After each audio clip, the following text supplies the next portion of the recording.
When choosing how to staff and manage your on site labor and delivery coverage program, you want to ensure your patients receive thorough, dependable, and exceptional care during emergent hospital visits. Having a well integrated care team that reduces your risk profile can help provide a better experience for all your patients. We're going to talk about it today with Dr. Mark Olczyk, the Chief Medical Officer and Vice President at Carroll Hospital.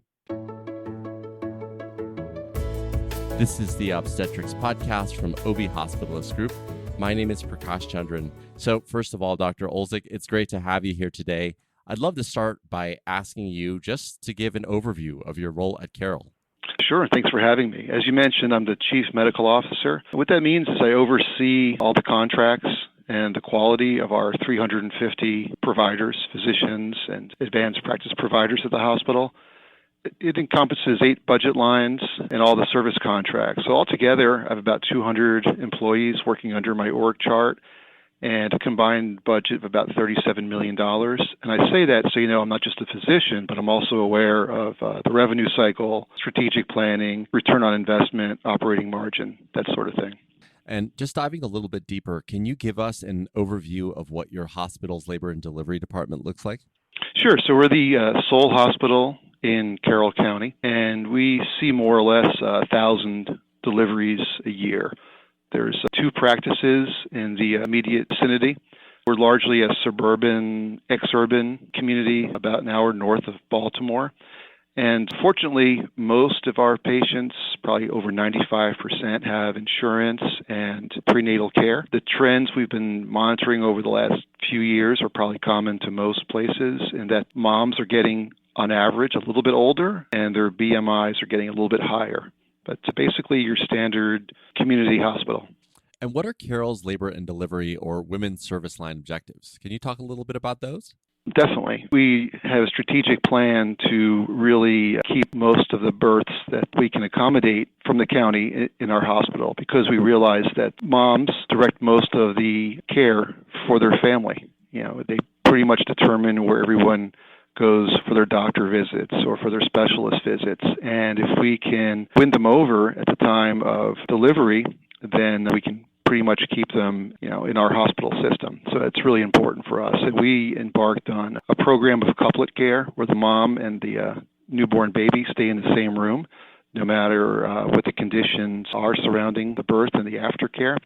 We would like to have more births. Obviously, we can't do too much about that, but we can try to increase our retention. And of course, our goals are the same as I think everybody else, to decrease C-sections, decrease episiotomies, increase breastfeeding, and of course, decrease any complications for the moms and babies. As I mentioned, as moms get a little bit older and BMIs get a little bit higher, there tends to be a little bit more complexity involved in the birthing process and the care surrounding the mom and the baby. Yeah, that completely makes sense to me. And what you were saying earlier about winning the mother over just resonates with me so much because when we had our first couple of years ago, we had such a great experience at the hospital with all of the nurses and the providers. And it's such a critical time that afterwards, my wife was like, if this is a glimpse into the type of care we're going to be receiving, we're not going to go to any other hospital. We're definitely going to stay here for the rest of our lives. So definitely see why that's a priority. Wow, that's great. It resonated with you. You got the message. Absolutely. So let's talk a little bit about your OB coverage model prior to 2018.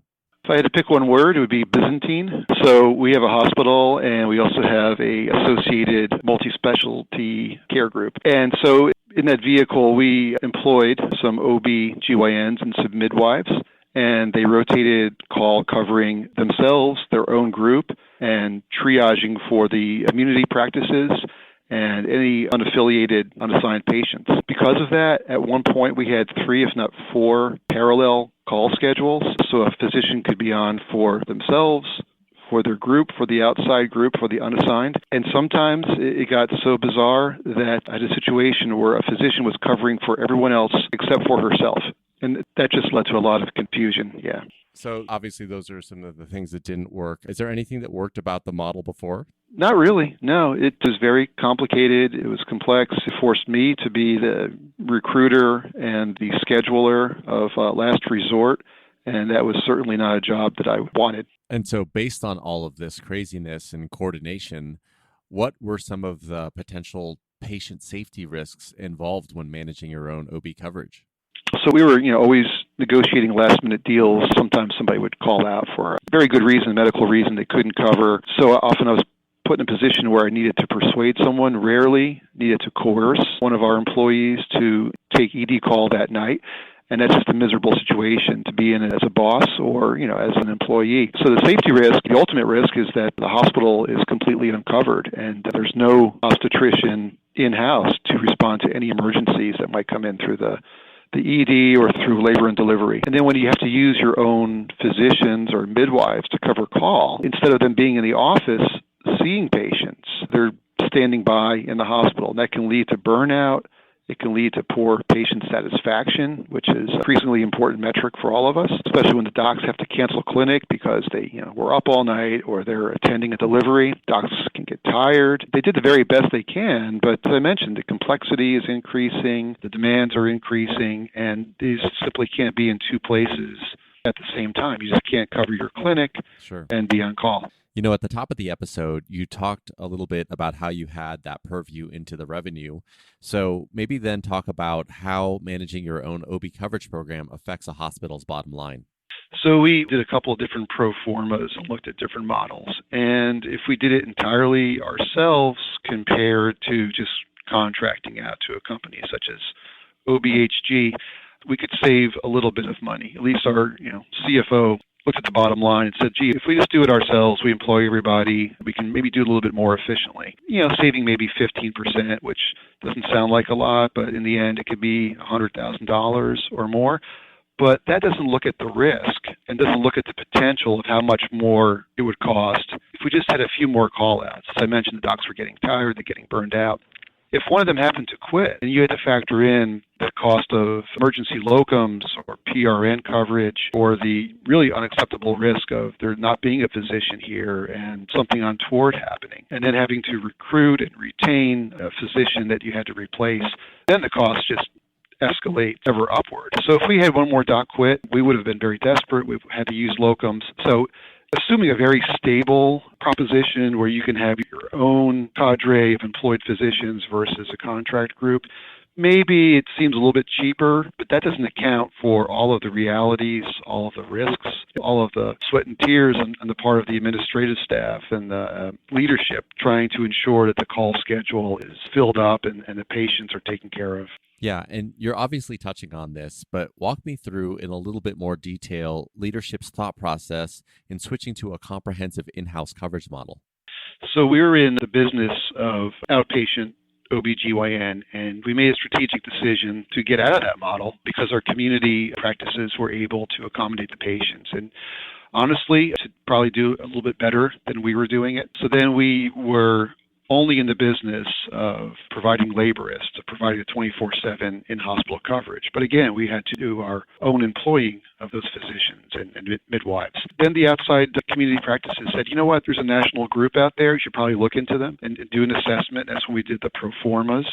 And I thought that was a very elegant solution. It's much easier to deal with, one representative, one contract. If you have some metrics or some safety or quality goals, it's a lot easier to negotiate that, to explain it to a representative from one group who can cascade that down rather than have 5 or 6 separate conversations with the individual employed physicians and midwives. So it just became a much more elegant solution and one that really enhanced our safety and quality. So getting into some of the specifics, maybe talk a little bit about why it's more advantageous to work with a national OB coverage provider and some of the benefits that you see. Yeah, well, it's just much, much easier. I'm no longer the scheduler. I'm no longer the recruiter. If there's ever an opening, they do all of the recruiting, the initial credentialing, they monitor them, they take care of all the HR, and then we have the luxury of setting the performance metrics, and they cascade them down. And they gave us very nice high production value monthly reports. Another nice thing is that they're not in competition with the community practices. The OBHG providers are solely in the hospital 24/7. They're not in the outpatient setting, so they're not in competition. So it's a lot easier for everyone to coordinate their care and their activities and to get along. everyone has their own distinct job and everyone benefits. We used to have a little bit of professional friction from time to time. Now there's no strife. The nurses are happier. The docs are happier. There's fewer quality issues, fewer peer reviews. I would say it's very harmonious. So you talked about some of the benefits, but I'm curious to learn more about how you've seen the partnership between your community OBGYNs and OB hospitalists evolve over time. It's just gotten better and better. I think it's been going on for over 2 years, and the trust has continued to deepen. The relationships have broadened. I think the patients are much happier. They're certainly well taken care of. The nurses are very happy as well. So there's fewer issues to address, and it's really been a beautiful relationship. So just as we close here today, is there anything that you'd like to discuss or mention just around the partnership with OBHG?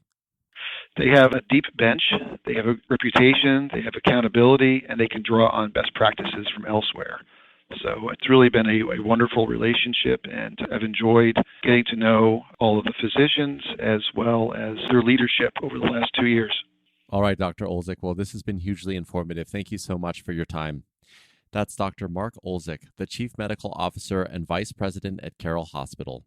To learn more about the differences between local and national-run OB coverage programs, please visit www.obhg.com. If you found this podcast helpful, please share it on your social channels and be sure to check out the entire podcast library for topics of interest to you. Thanks for checking out this episode of the OB Hospitalist Group podcast series. My name is Prakash Chandran, and we'll talk next time.